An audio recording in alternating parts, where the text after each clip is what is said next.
Welcome to Chapter 12. Chapter 12, there's something after chi-square? Well, there is technically. This is something that is on the AP exam, but is not extensively on the AP exam.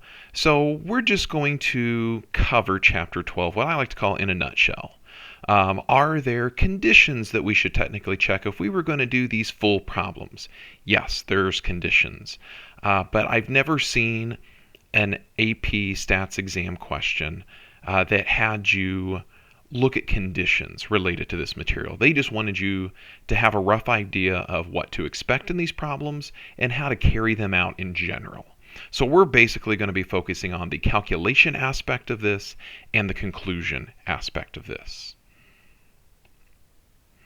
All right, remember how we used to use sample statistics to help us estimate population parameters, and even did some hypothesis significance testing to determine if a statistic from a sample could possibly be the population parameter. Do you guys remember when we did confidence intervals and hypothesis testing? We used, back in the day, a sample proportion, a p-hat, to estimate what the population proportion is. We use sample means, x bars, to help us estimate what the population mean would be. And we didn't do any confidence interval or hypothesis testing with standard deviations. But in our mean problems, if we weren't given the population standard deviation, then we were allowed to use the sample standard deviation as an estimate of the population standard deviation. So we used all these sample things to help us estimate the population things. Well, there's something else that we can use to estimate something else about a population. So this idea also applies to linear regression. You might go, linear regression, man, that sounds kind of familiar, but it's been a while since I've heard that term. And this goes all the way back to Chapter 3. So when we did linear regression models, when we used linreg in our calculators, we came up with a prediction line, an LSRL, a least squares regression line, which we represented by y hat, our predicted y values, were equal to a, which was the y-intercept, plus b, the slope, times an actual x value, our explanatory variable.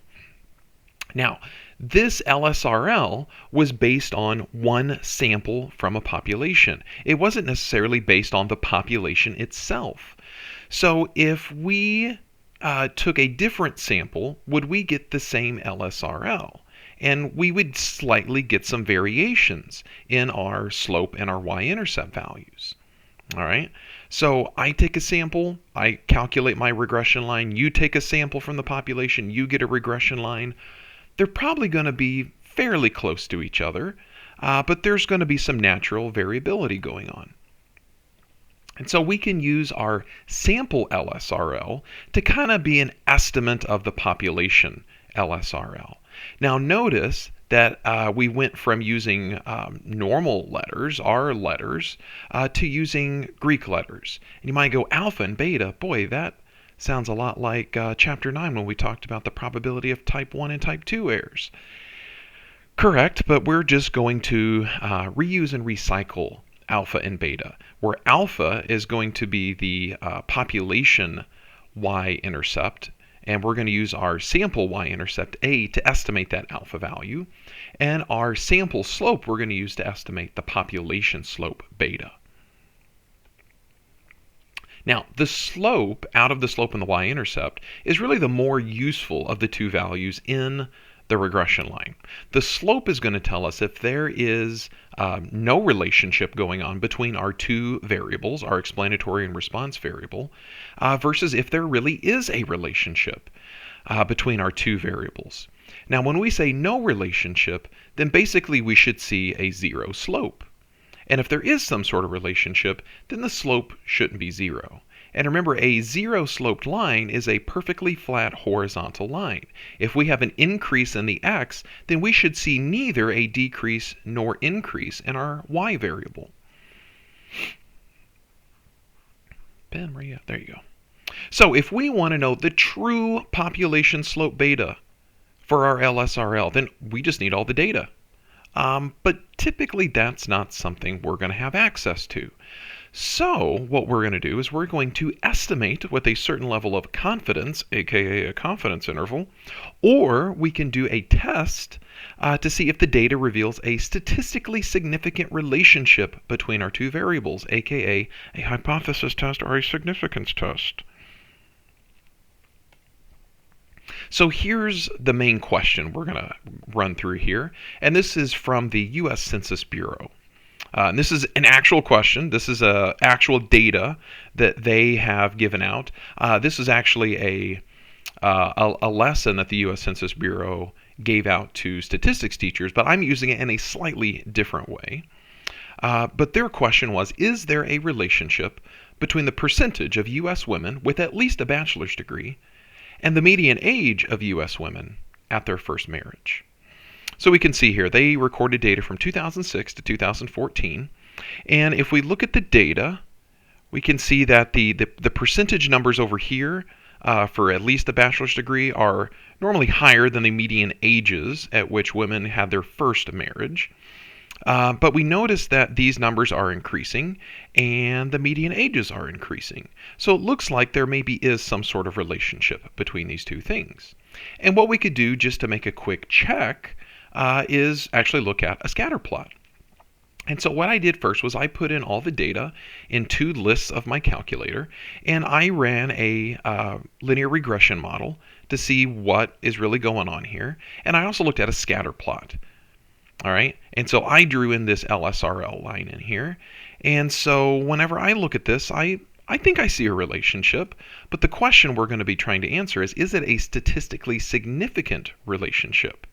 I mean, we could see a slight increase or a slight decrease from values of x to values of y, but is it enough of an increase or enough of a decrease that we can say that it is a statistically significant increase or decrease? Now, some things you might notice, like, r squared, our coefficient of determination, it's at 98%. I mean, this is looking really good as a linear relationship. And our correlation value is 0.99, which is a very, very strong linear relationship. But keep in mind that a zero-sloped relationship is also a very strong relationship. Okay, so just because we see high correlation and a high r squared doesn't necessarily mean that that line doesn't have a zero slope. Now, you might clearly look at this and go, well, obviously this does not have a zero slope to it. But that's, again, what we're going to prove is true. Now, back in Chapter 8, when we first did confidence intervals, here was our main idea, or either one of these two, was kind of our generic formulas that we were given. And really the generic formula that was on the formula sheet was this second version here, that the statistic plus or minus a critical value times our standard error, or the standard deviation of the test statistic.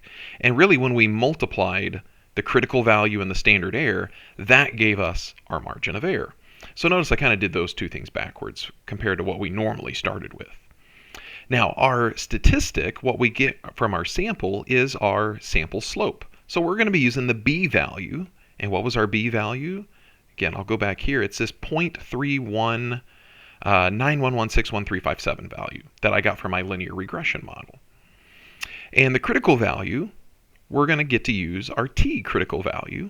And so to get that specific number, we're going to use inverse t once again. We're going to have to use one tail area if you don't have one of the newer, fancier calculators to specifically say I need the center value. But if yours doesn't have left, center, and right, then if we had a 95% confidence interval, then one tail area was 2.5%. And we'd have to type in 0.025 for the area. And then the standard error is going to be something that we'll have to talk a little bit more about specifically. One other thing with the critical value, notice the degrees of freedom. This is a little bit different than anything else we've done in the past. Before, we always just had n-1 degrees of freedom, but now we have n-2 degrees of freedom. And the main reason why it's n-2 now is because we have two variables of interest, our explanatory and response variables. So, applying what we know so far here, so again, our b value, that was our 0.319 yada yada yada number.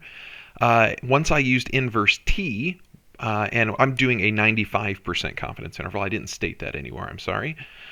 So I'm doing 0.025 as my tail area. And degrees of freedom, there were 9 data points in that data set, so there are 7 degrees of freedom altogether. So that's what I typed into inverse t to get my critical value of 2.365. Now, the standard error of the test statistic, of the slope of the regression line, I'm giving this to you specifically. I will show you later what that formula looks like, and it's nothing that the AP exam has ever really made students calculate by hand. It's usually something they'll give a table of computer output, and it'll be listed in there. So I'll show you what the formula is. I'll show you how kind of crazy it is. And hopefully at that point you'll go, I kind of see why they don't want me to calculate that one by hand, because it's a little crazy. Now, when I multiply my critical value and my standard error, there is my, remember, margin of error. And when I add and subtract that margin of error from my statistic, from my sample slope, then here is my 95% confidence interval for, let's try that F again, for, remember, we're trying to estimate what the population slope was, beta. So now let's interpret what these numbers mean. So we are 95% confident that the true slope of the regression line is between 0.2787 and 0.3595. Now, instead of saying the true slope of the regression line, I really could have threw in the context of what the two variables that have this kind of slope relationship between, right? Between the percent of U.S. women who have at least a bachelor's degree and the median age at which U.S. women had their first marriage. Now, to extend this on, and this kind of throws in a little bit of hypothesis testing, which we'll get to soon, but we're looking for, remember, a zero slope versus not a zero slope. And so notice, since a zero slope is not contained in this confidence interval, then we could conclude that we have enough evidence that there is a statistically significant relationship between our two variables of interest. Now, if there was 0 in this confidence interval, I'll just back up on this. If 0 was contained in our confidence interval, then we would have to say, well, technically there is a possibility that there is a zero slope, a no slope relationship between these two. And so I can't say that it's statistically significant at that point. Now, in your calculators, there is a test that you can do, just like all the other confidence intervals and hypothesis tests that we could have done over chapters 8, 9, and 10, and 11. In 11, we would have done chi-square tests here using C and D. And so if you hit stats, the stat button, go over to tests, the confidence interval is listed as G, at least on my calculator, a ln-reg t int for interval. And so notice over here that I put in my two lists of data. Frequency, I just want 1 on those. The C level is our confidence level, so I put in 0.95. The regression equation, I just left blank. I didn't really need to have the regression equation in there. And when I hit calculate, and this will definitely be different looking from what I have right here specifically versus what you have on your calculator. But the main thing to explore is the lower and upper. That is the lower and upper end of our confidence interval. And that's what I showed you in the previous screen. Notice this also tells us the degrees of freedom, and it also gives us this value of S, which we'll talk about later on. And notice that it also basically redid the linear regression analysis. It gave us our y-intercept, our slope, our correlation, and our coefficient of determination, R squared. Now, let's do the same thing, but with a hypothesis test. So, in our formula sheet, we had test statistic equals statistic minus parameter over standard error, or the standard deviation of the test statistic. The statistic in question is our sample slope. Our parameter from our population is the population slope. And again, the standard error is something that is typically going to be given to you. And then once we do this calculation, we'll have a test statistic, our t-test statistic, and then we can use t-CDF to convert that test statistic into a one-sided p-value. And if we have a two-sided test, then we can double that to get our two-sided p-value. Now, the one thing that I want to talk about real quick here is, well, what number are we going to be using for the parameter, for the population slope? And so we are going to be testing, like I showed earlier, that there is no slope versus there is some kind of slope.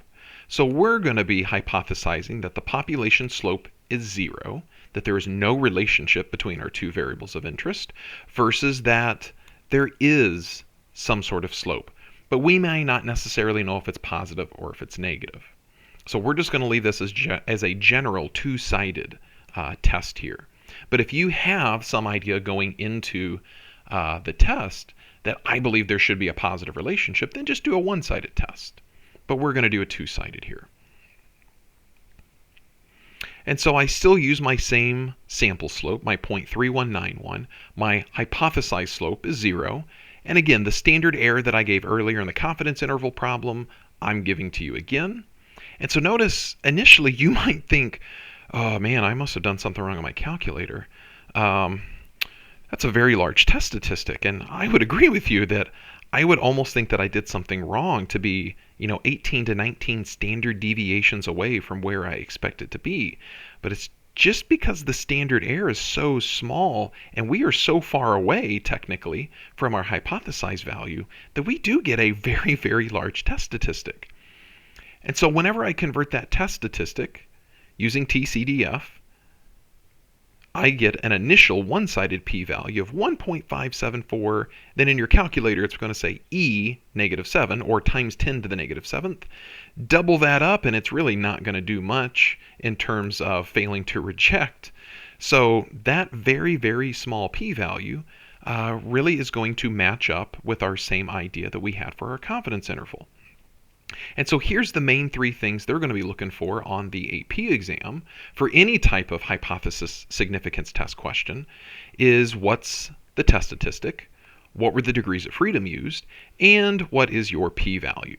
And based on that p-value and an alpha level of 0.05, since I did a 95% confidence interval earlier, then we know that we get to, again, based on that, we get to reject the null hypothesis.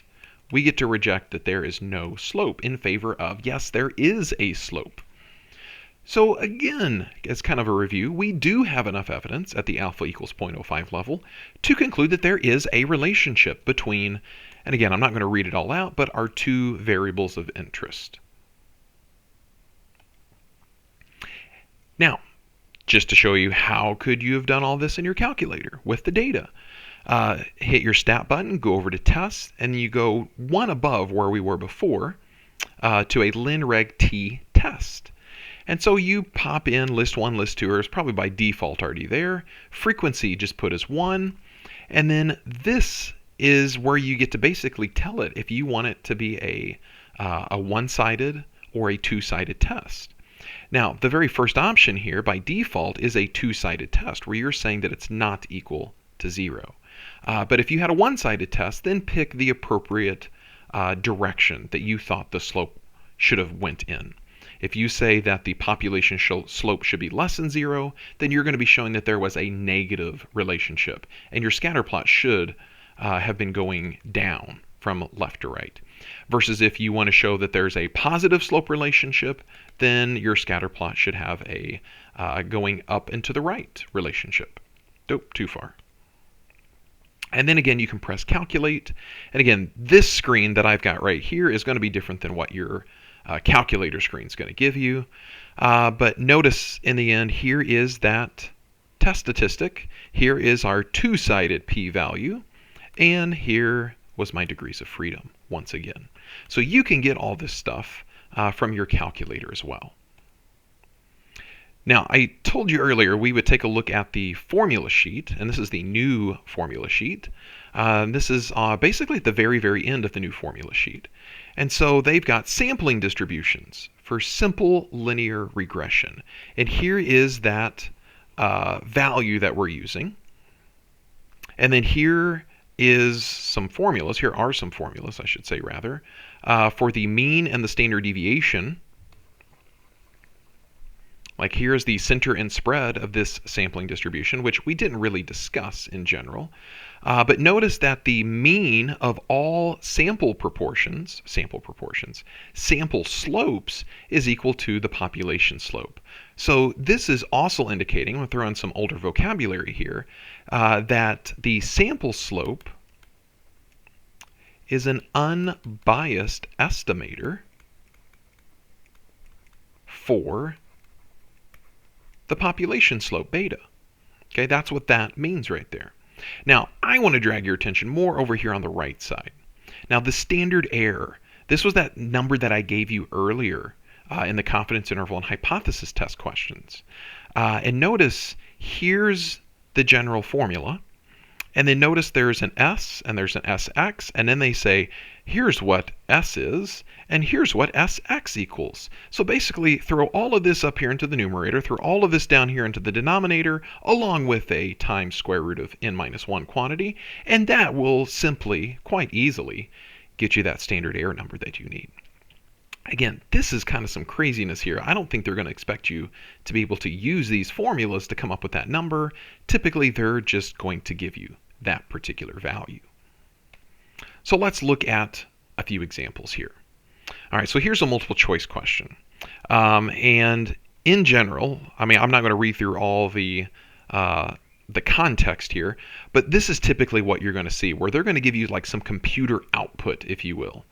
All right, it says, which of the following should be used to compute a 95% confidence interval for what? For the slope of the regression line. Now, before you saw this video, you probably had no idea that you could do confidence intervals for slope of the regression lines. So this is where, pressing too many buttons here. This is where we're going to use our B plus or minus t times the standard error of the slope. So you just need to know in computer output, where can I find most of these values? And you're not going to find everything in here, but you're going to find most things in here. All right, so first let's start with our sample slope.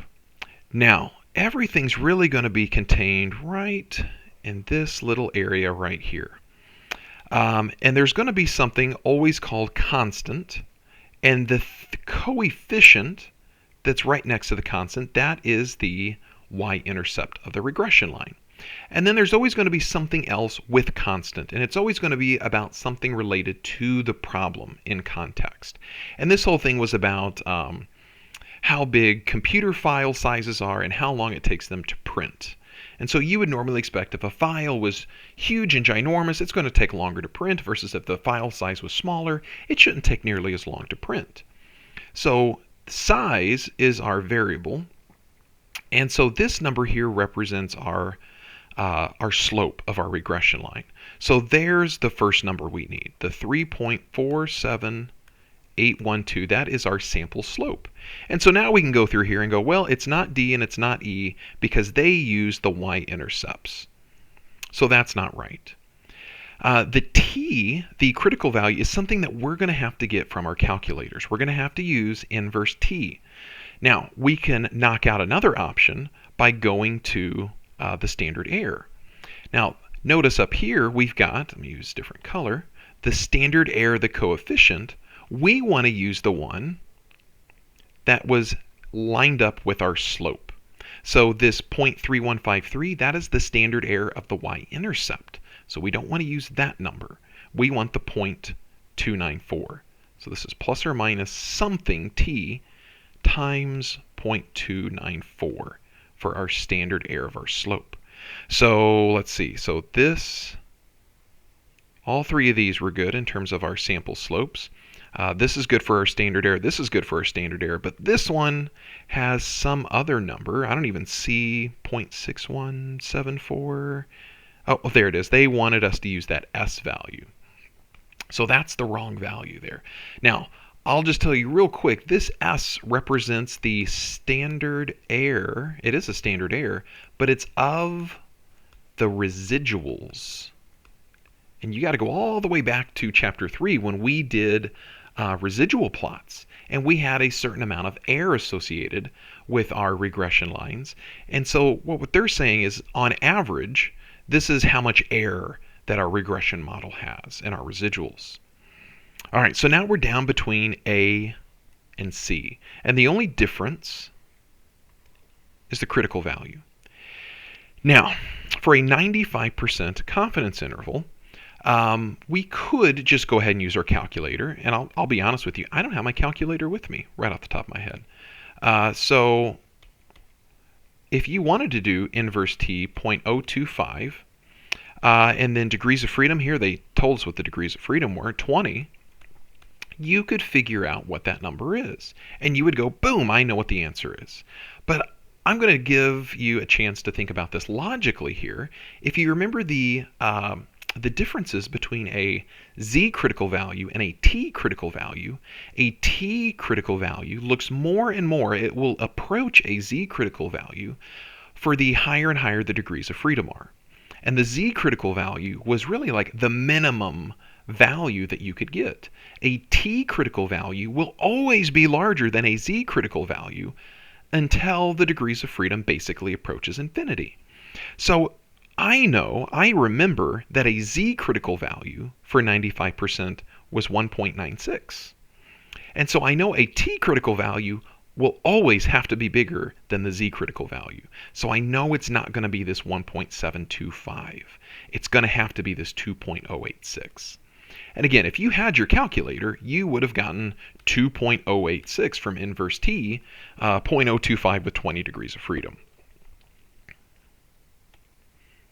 All right, let's take a look at a hypothesis test multiple choice question. All right, so what are we looking at here? Number of hours per week spent exercising versus the number of seconds it takes to run one lap around a track. So if you think in general, the more hours that you spend exercising, probably the fewer seconds it would take you to run one lap around a track. I would kind of expect a negative relationship to happen here, right? All right, so it says assuming that all conditions for inference are met. So here's what I was mentioning earlier. They're not really going to hassle you too much on conditions for these types of problems, but they're just saying, let's just say they're met. Which of the following is an appropriate test statistic for testing the null hypothesis that the slope of the population regression line equals 0? So they're testing that the slope is 0. That's our null hypothesis.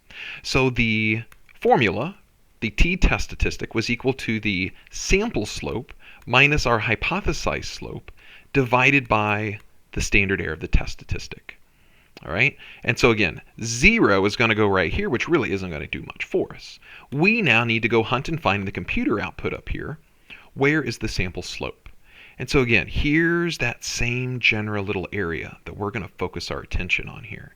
And again, the thing that says constant, when that lines up to coefficient, that is the y-intercept. And the thing that is actually related to the problem, in this case exercise time, then its coefficient, there is the slope. So we want to use this negative 2.20, and then the thing that's right next to it that's listed under standard error coefficient, that is our standard error of the slope. That's our denominator value. So in the end, I need negative 2.20. Really, I'm subtracting 0, which isn't really going to do much for me, divided by 0.07. And in the end, that is answer choice D. And I'm done with that problem. I didn't even actually have to figure out if I needed to reject or fail to reject the null hypothesis. They just wanted me to figure out what the test statistic value was. Now, a couple free response questions, just real quick. This one is back on the 2005 AP Stats exam, number 5, and we're really only going to focus on one part of this, the part that relates to what we're discussing. And so what are we looking at here? Pulse versus speed, which I don't have exact context here, but who cares? So for part C, John wants to provide a 98% confidence interval for what? For the slope parameter in his final report. So he wants to do a confidence interval for the slope of the regression line. Now, notice this says compute the margin of error that John should use. They don't even want the whole confidence interval. They're just asking for what's the margin of error. And again, here's the lovely thing that they're probably going to throw out here for you. Assume that conditions are satisfied. Sweet, I'll take that any day. Now, the confidence interval formula, remember that was b, little b, plus or minus our critical value, t, times the standard error of the slope. Now that is the whole confidence interval, but they just asked, what's the margin of error? And the margin of error is the critical value times the standard error of the test statistic. So we only need to do the t times the standard error part. And the t is going to come from our calculator, from inverse t, and the standard error of the slope should be somewhere up here. And so again, we come back up here. We're going to focus our attention on this little part. And once again, there's always something that's going to be labeled as constant, and that coefficient is the y-intercept. So we don't want to use those numbers at all. And then there's going to be something else related to the problem, in this case speed. So the coefficient, that is our slope, our sample slope, which we don't technically have to use here because they don't want to know the whole confidence interval. They only want to know the part after our statistic part. But we do need what's next to it. That standard error coefficient, that 0.8192, that's this SE sub b. So I know part of this. This is 0.8192. Now, the t critical value, this is where we're going to have to use our calculator, and we're going to have to use inverse t of one tail area. And if we're doing a 98%, we have 2% in the tails, we have 1% left over, and we need n minus 2 degrees of freedom. Well, does it state anywhere in here what the sample size was? And it really doesn't. Maybe I should have had more of the problem listed in here, but let's go with,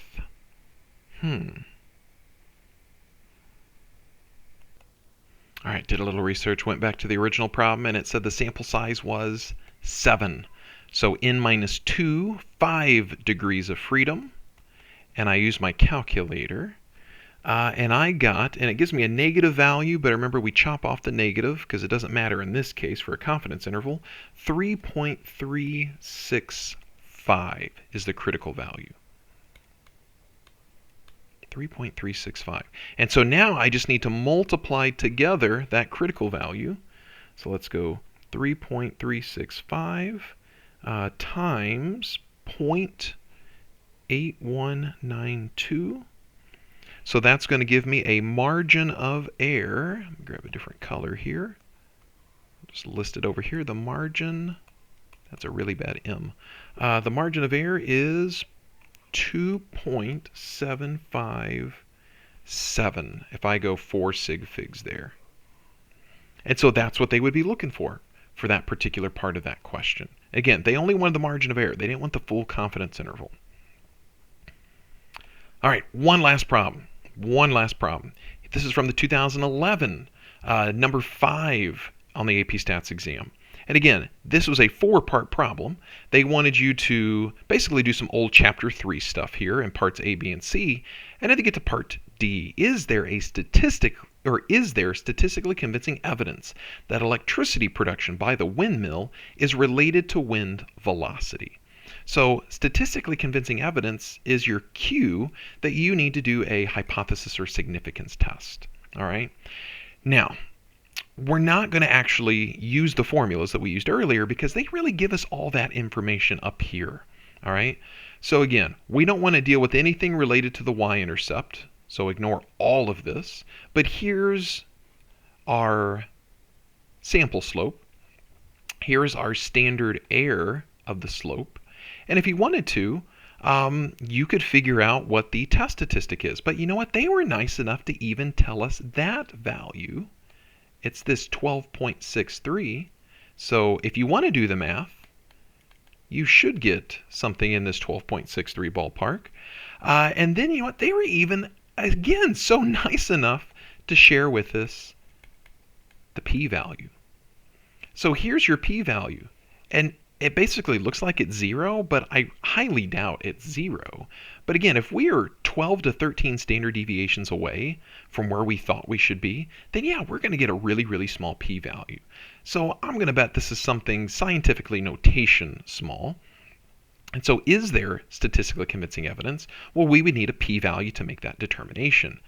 And they didn't really give us a alpha level to base this off of, but still, if the p-value is listed as 0.000, we could do 1% instead of 5% if you really wanted to. So I would say yes, since the p-value, which is listed as 0.000, I'm just going to use exactly what they told me there, is less than an alpha, and I'll just even use 0.01. They didn't give me an alpha to use, but I'll use a smaller alpha if I want to.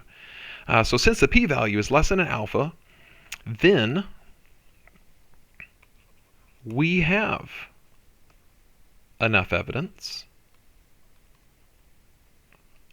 to conclude. And remember, we're always trying to conclude the alternate hypothesis, but we're just going to use their wording specifically. All right, and instead of spending all this time writing it all out, I'm just going to highlight what I would have written out. So to conclude that electricity production by the windmill is related to wind velocity. So right here after to conclude, that's what I would have written and just used their phrasing exactly. So again, notice that was a pretty easy problem, but you had to know what to look for specifically. All right, and how many of these questions are you likely to see on the AP exam? Probably not many. I would say probably one multiple choice question, maybe two multiple choice questions. How many free response questions? It's hard to say. Maybe like one part of one question, maybe. But these don't pop up every year on the AP exam. So you just kind of have to, take it with a grain of salt and go, do I really want to focus a lot of attention on this material? Probably not. But could it be on there, and could I maybe bump up my score just a little bit by learning this newer material? Probably so. So I hope you learned something with Chapter 12 in a nutshell, looking at inference for slopes of regression lines. And that's all I've got for Chapter 12. Good luck on the AP exam, everybody.